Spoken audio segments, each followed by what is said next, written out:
Hey, Art History. It's Maureen. I'm here to talk about Impressionism today.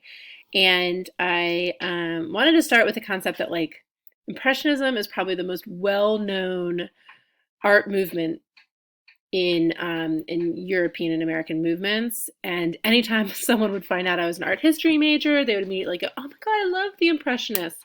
I consider it like sort of like the Beatles of rock music. Like you have to know the Impressionists, but you don't have to like them totally and listen to them every day.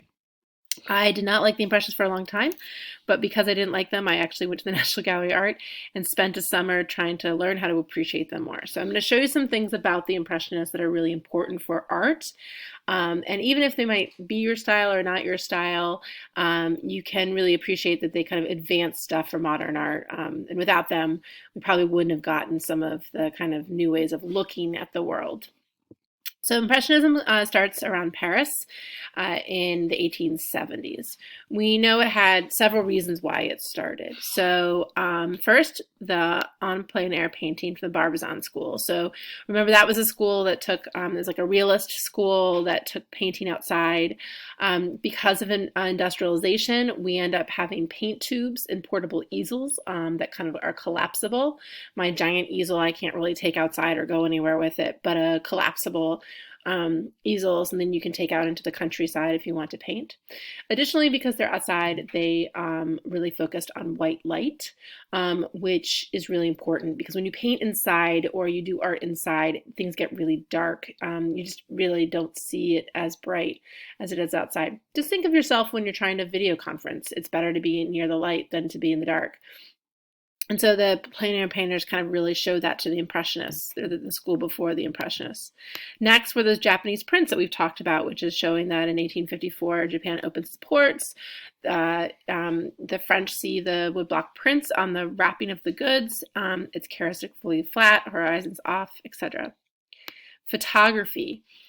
Because photography is invented, it makes it so that realism isn't needed anymore. We can now abstract paintings. We can make paintings more painterly, is what we say. And so that kind of influences. Napoleon III becomes the leader of France. He modernizes France, industrializes, and redesigns Paris. He also puts a lot of money into the École des Beaux-Arts, the Paris Salon. Now, the Impressionists are widely hated by the Salon, but basically there's a giant influx of an art movements that make it so that art is something that people are buying and interested in during this time. And industrialization. It allowed for more trains in the countryside. So if you see here, these are all the train networks that developed during the industrial period. You have these like centers of the kind of cities, and people go out to the countryside, and they could go to the countryside for like a picnic in the afternoon on a Sunday, which just was not possible for. And with more free time and leisure on the weekends due to industrialization, right? So you don't necessarily need to make everything by hand and by scratch anymore.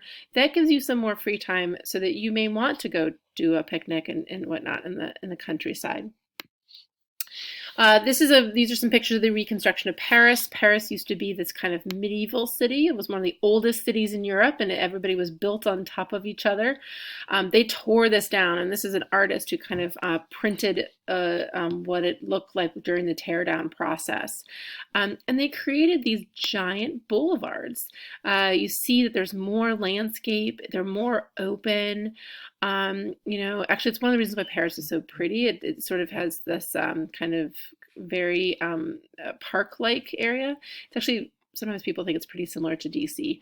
And so you have kind of these nice large buildings, but basically everything was modernized, and the French were very proud of that. Here's some examples of the plein air painters. You know those guys from the realist movements.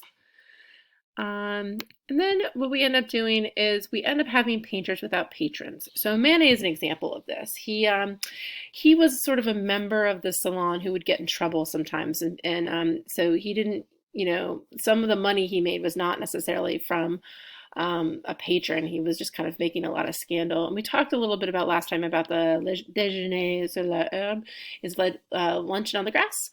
In 1863, it shocked the world and totally intrigued the Impressionists. We talked about how back here, this kind of very unfinished landscape made the Impressionists very interested in things spilling out everywhere. Everything's imperfect. And the nudity is what made her very shocking. She's at the Musée d'Orsay now. One of the ways to spot a Manet is it has this kind of feathery, painterly stroke, but he really did get in a lot of influence from his time in Spain, and so he has a darker palette than you see in the typical French painters. So he has a lot of uses of blacks and browns in his painting. This is an example of his work, Olympia. He takes the odalisque that we saw in Le Grand Odalisque. We saw it in a variety of different odalisques in art history. This one's a little different. She is a for hire woman that everybody knew. So he did not obscure her face. Everyone knew her, and her necklace kind of indicates also her position in her class and whatnot. She is also has a servant, so it's the 1860s. So this would have been a servant, but she would have probably been from West Africa, which at this time France is colonizing and imperializing. So it still has that level of exoticism and in it, and it's kind of pretty fabrics and whatnot that you see in the others.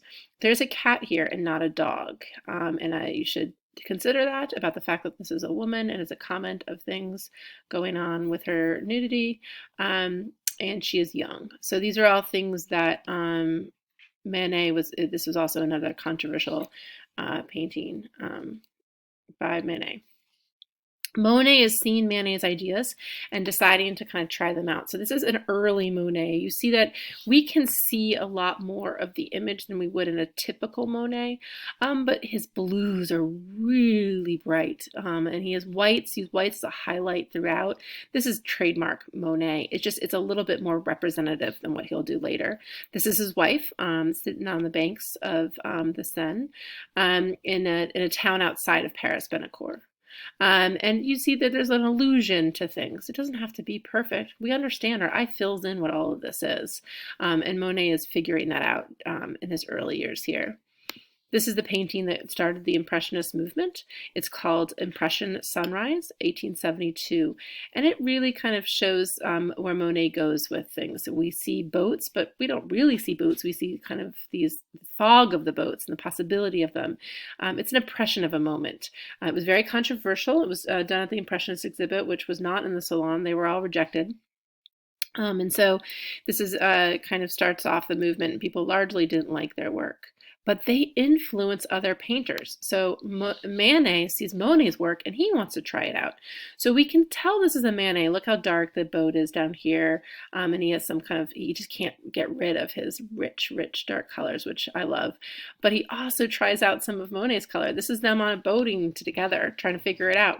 You can see that Manet is also kind of very sketchily making Monet's wife, which he would have not done previously, right?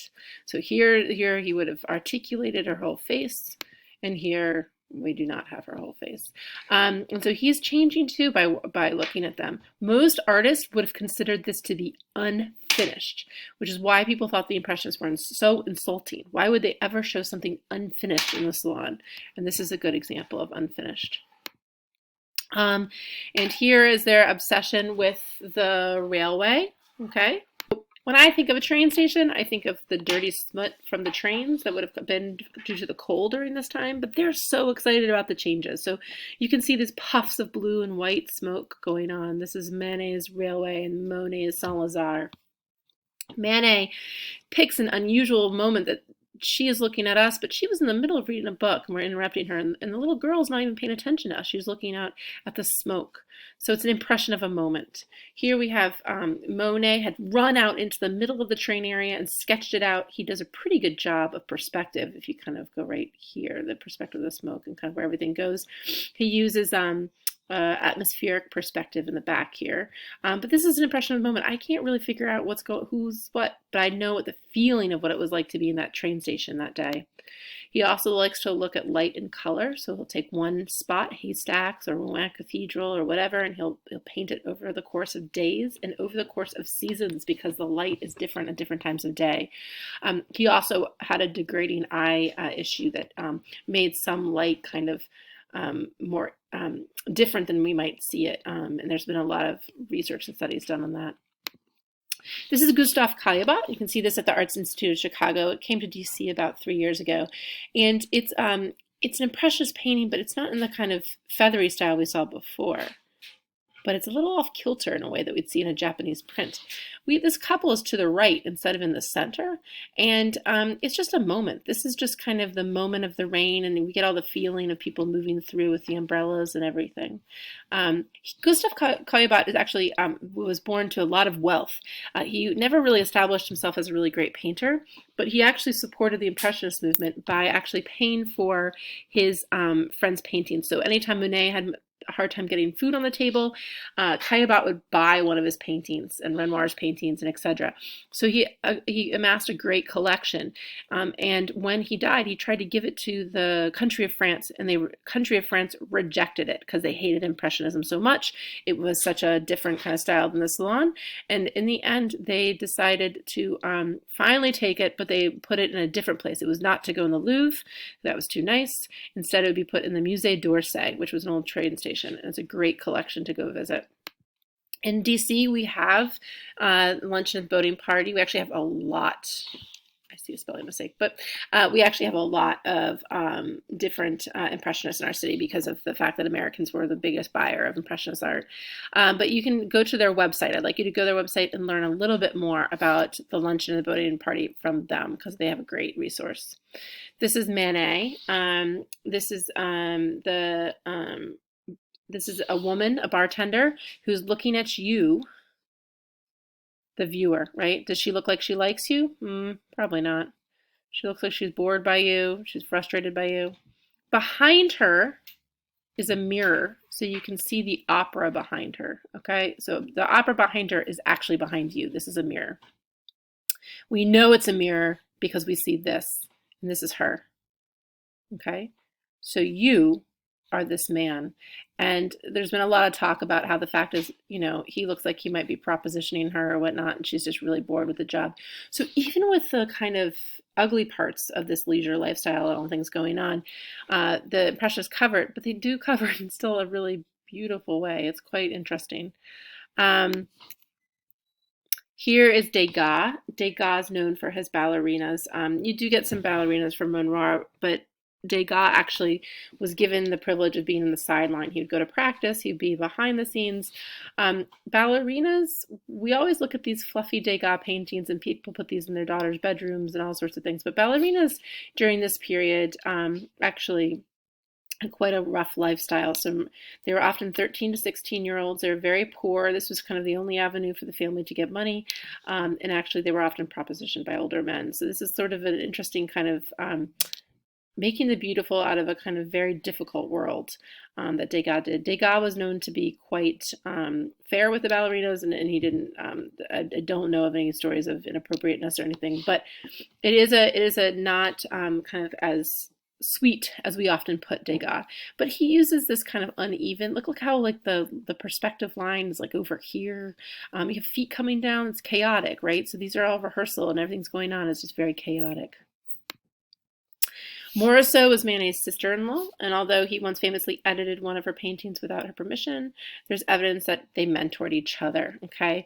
And she actually, there's a lot of talk that she kind of probably helped him along with some of his movements to become more impressionistic. Her stuff is quite almost post-impressionist. It starts out kind of impressionist, and then it moves on to post-impressionist.